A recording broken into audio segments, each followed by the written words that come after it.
Үзэгчдээ бид та бүхэнтэй яг одоо 3-3 насан туршидын дэлхийн аварга шалралт тэмцээний аваргын төлөө шалгарсан багийн тоглогч ариун цэцэгтэй уулзуулж байна. Ариука. Вау, сая юу болоод өнгөрч үү?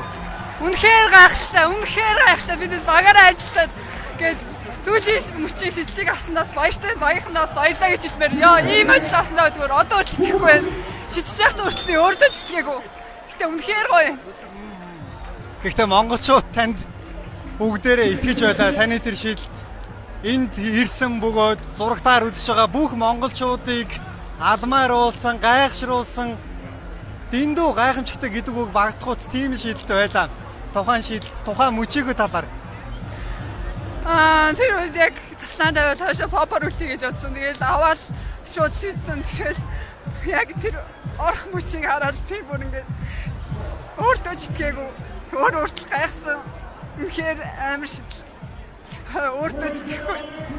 Ариука бид саяхны хүртэл дэлхийн аварга шалралт тэмцээний тавцанд хожихынсан, хэсгээс гарахынсан, хасагдах шатанд өрсөлдөхийнсэн гэж ярьдаг байлаа. Гэхдээ одоо бүх зүйл өөрчлөгдөд бид нар хэдийн мөнгөн медалийн эзэд боллоо. Одоо аваргын алтан медалийн төлөө тоглох гэж байна. Алтан медалийн төлөө тоглолт ямар хөө болох вэ гэсэн төсөөлөл байна. Бид угаасаа ажил дуусаагүй байна. Энэ ажил бид аваргын цомын явахыг хүсэж байгаа.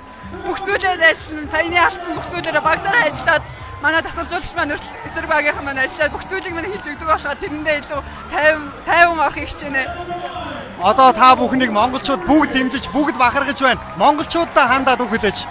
Та нартай хайртай шүү л гэж хэлье да. Баярлалаа.